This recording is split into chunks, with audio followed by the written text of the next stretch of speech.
جو برابر کا شخص ہو محبت میں وہ جو دیتا ہے آپ اس کے مقابلے میں اس کو وہی دیتے ہیں۔ رشتہ داریوں میں چلتا ہے، شادی پہ کسی نے سلامی دی تو آپ کہتے ہیں کہ ٹھیک ہے جب اس کا وقت آئے گا تو میں بھی دوں گا، تو آپ 100 روپیہ زیادہ دینے کی کوشش کرتے ہیں کہ میں اس سے جو ہے وہ بڑھ کر کے دوں۔ تو برابر میں تو یہی ہوتا ہے، تحفہ دیا تو مقابلے میں تحفہ دیا۔ لیکن ایک غریب آدمی ہے، اس کو ایک امیر آدمی اس کی ضرورت کو پورا کرتا ہے، تو وہ اب کہے کہ میں بھی اس کو دوں تو وہ کہاں سے دے گا؟ تو پھر وہ کیا کرے گا؟ وہ اس کو اس کے بدلے میں دعائیں دے گا، چونکہ وہ اس پیسوں کے بدلے میں وہ اسے کچھ نہیں دے سکتا، دعائیں دے سکتا ہے۔ تو جو برابر کے ہوں وہ تو تحفے کے بدلے میں تحفہ دیتے ہیں۔ اللہ نے نعمتیں عطا کی اور ہم اس کے بدلے میں اس کو کوئی نعمت دے سکتے ہیں؟ وہ تو محتاج نہیں اور نہ ہم دے سکتے ہیں۔ تو پھر کیا کہا؟ احب اللہ لما یرزقکم من نعمہ، وہ تمہیں نعمتیں دیتا ہے تو محبت کیا کرو اس سے۔ یہ تقاضا ہے کہ تم اس سے پیار کرو، اور یہ محبت شکرانے کی صورت ہوگی، شکرانے کا رنگ ہوگا۔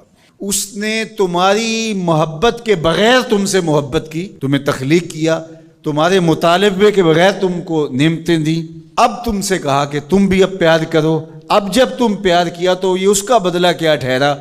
کہا کہ اگر تم محبت کرو گے تو سن لو پھر میں بھی تم سے پیار کروں گا۔ قل ان کنتم تحبون اللہ فاتبعونی یحببکم اللہ۔ اور اس محبت کا عالم کیا ہوگا؟ وہ ایک الگ شان ہے، اس کی ایک کیفیت الگ ہے، اس کا ایک جمال الگ ہے۔ اور دوسری بات فرمائی وَأَحِبُّونِي بِحُبِّ اللَّهِ، اور میرے سے محبت اللہ کی محبت کی وجہ سے کرو، یعنی میرے سے تم محبت کرو، میں تمہارے خدا کا بھی محبوب ہوں۔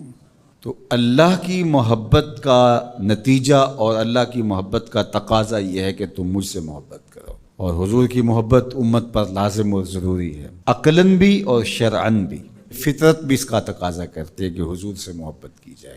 اب تیسری بات جو حضور نے ان کے بعد ارشاد فرمائی، وَأَحِبُّوا أَهْلَ بَيْتِي بِحُبِّي، اور میرے اہل بیت سے میری وجہ سے پیار کرو، تقوی کی وجہ سے، طہارت کی وجہ سے، نمازوں کی کثرت کی وجہ سے، علم کی وجہ سے۔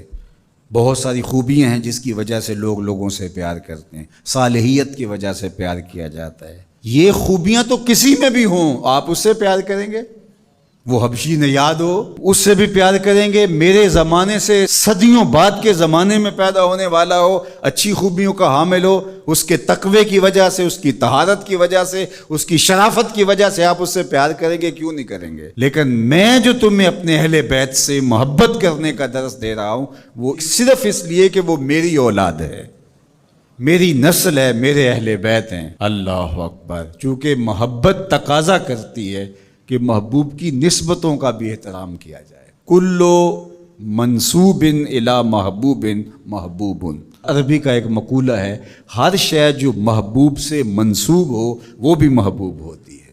یہ محبت تقاضا کرتی ہے، یہ محبت ہمیں سکھاتی ہے کہ محبوب سے منسوب چیزوں کا بھی احترام کیا جائے، ان کی تعظیم بجا لائی جائے۔ تو کہا میری اولاد سے، جو میری نسل ہے، اس سے پیار کرو، میرے اہل بیت سے پیار کرو، بے حبی، میری محبت کی وجہ سے، میری الفت کی وجہ سے۔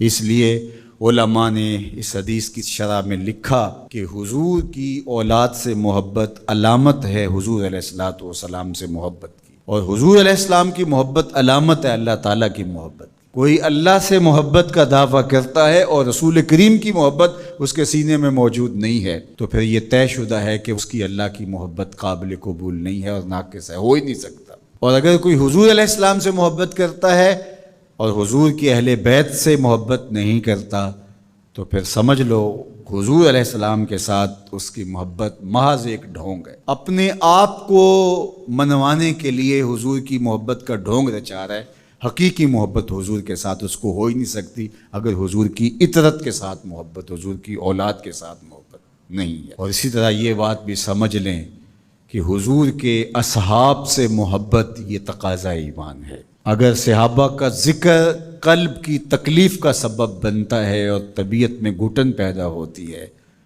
تو پھر سمجھ لو کہ حضور علیہ السلام سے جو محبت کا رشتہ ہے، حضور علیہ السلام سے جو الفت کا ربط ہے وہ بہت کمزور ہے، اور محبت قابل قبول ہی نہیں ہے حضور کی اگر اصحاب رسول سے پیار نہیں۔ حضور کے مشکات نبوت سینہ نور سے پھوٹنے والی کرنیں ہیں اصحاب رسول صلی اللہ علیہ وآلہ وسلم۔ اسی طرح حضور کی نسل ہیں، حضور کا جزو بدن ہیں، حضور کی اولاد اور حضور کی نسل۔ فاطمہ میرے جگر کا ٹکڑا کہا گیا، حضور نے فرمایا بضعۃ منی، میرے جگر کا ٹکڑا ہے۔